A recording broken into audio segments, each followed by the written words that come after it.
Hi, I'm Carl Azus for CNN 10, and you know what? Fridays are awesome. That may not be breaking news exactly, but some of that is expected this weekend in the United Kingdom.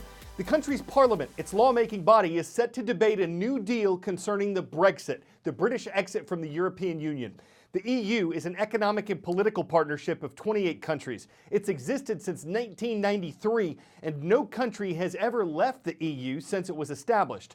But Britons voted to separate from it in the summer of 2016, and their government and that of the European Union have been trying to agree on a way to do that ever since.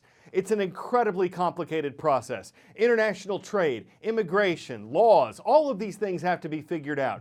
If they're not, Britain could separate from the EU in what's called a no-deal Brexit. But without an agreement in place, that could create some temporary instability for both Britain and the European Union. The government of Theresa May, Britain's previous prime minister, was able to reach a deal with the European Union on the terms of the Brexit. But Britain's parliament, which needs to approve the Brexit deal first, didn't. It rejected that agreement, and that eventually led to Prime Minister May's resignation. Now, Prime Minister Boris Johnson has struck a new deal with the European Union. But will Parliament vote to approve that? We'll see this weekend.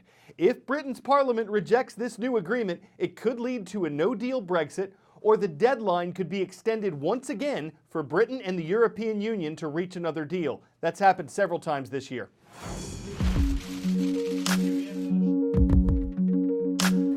For the second time in 2 years, a British Prime Minister has a deal to make Brexit happen. Months after helping oust Theresa May from office for her withdrawal agreement with the EU, Boris Johnson has announced a new Brexit deal with the other 27 member states, just 2 weeks before the UK is due to exit the EU. The Irish border with Northern Ireland had proved a sticking point to the last deal. This agreement promises the territory remains aligned with UK trade policy, while goods transiting through it to the Irish Republic are taxed as part of the EU single market.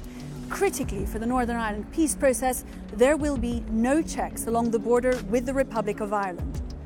Although the agreement represents a victory for Boris Johnson, the deal has already been slammed not only by his political opponents, but also by his Northern Irish allies. So when British MPs meet on Saturday in an extraordinary session, there is no certainty they will accept it.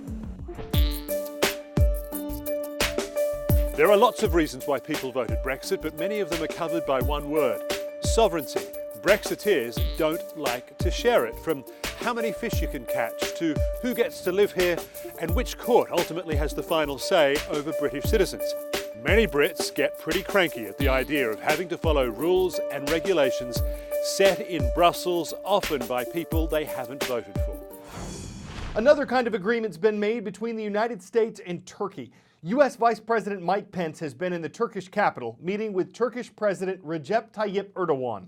Yesterday, Vice President Pence said a ceasefire has been called in northern Syria along the Turkish border.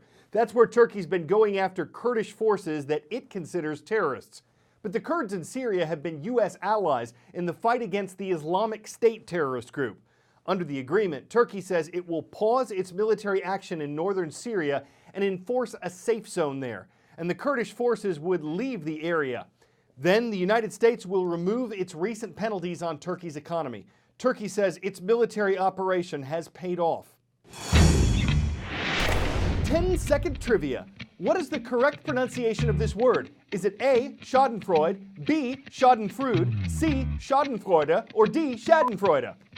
The German term for laughing at someone else's troubles is Schadenfreude. So today alone, I've said Schadenfreude, I've pronounced Recep Tayyip Erdogan, and I've had a bit of practice pronouncing non-English words on the news. But as papyrus versus papyrus showed you last week, I don't always get it right. Today's great big story is about a man who has to. Pardon me, Professor. Maybe you can help me out here. Is this word pronounced cash or cachet? Cash. Appreciate it, Doc. You see, when Jock Bailey pronounces a word, he pronounces it right. He can pronounce this thing. Smaragdin. He can pronounce this thing. Scherenschnitter. He even pronounces words that don't make a lick of sense. Albumin. And when you're that good with words, sooner or later someone's going to pay you to say them. Hi, Dr. Bailey. This is Jock Bailey, the official pronouncer of the National Spelling Bee. Luxembourg. L-U-X-E.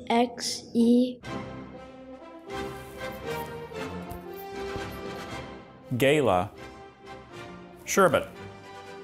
Gyro. GIF. Before Jock's days as the world's foremost pronouncer of persnickety words, he began his spelling career on the other side of the microphone. Jock was a competitive speller, and in 1980, he found himself in the finals of the Scripps National Spelling Bee. His word? Elucubrate. So he said, E-L-U-C-U-B-R-A-T-E. And it means to burn the midnight oil, to study all night. and with those 10 letters, Jock became a champion. 23 years later, Jock had elucubrated all the way to the big show. Propiophenone, Roquefort, pyroclastic. Can I please have the definition? But sometimes, even Jock's meticulous pronunciations don't tell the whole story. English words are not always spelled as they sound. One thing that makes English words really hard to spell is the schwa. The schwa is that like in butter, or unutterable. The Y in syringe, the A in balloon, the O in freedom. They all sound the same spoken out loud. A speller's nightmare. The longer and weirder a word is, the easier it is to spell. Take the state fish of Hawaii, the huma-huma-nuku nuku apua'a. That's an easy word to spell. It's just long. It's a weird word, and weird things stand out and are easier to remember. O-N-O-M-A-S-I-A, paranomasia. Correct. Let's go. For a man with perhaps the most legitimate claim as the authority on pronunciation, Jock takes a rather agnostic approach to the right and wrong ways to say things. A lot of people are kind of amazed that I know how to pronounce all these words, but I don't. I read them from the dictionary. Well, how does the dictionary know how to pronounce a word? Because they go out there and listen to native speakers. If there are a whole bunch of people who pronounce a word a certain way, that makes it a correct pronunciation. People who have very strong opinions that there's an incorrect way to pronounce a word, but it's like saying, that dog barked wrong. That's not a bark. Well, the dog gets to decide.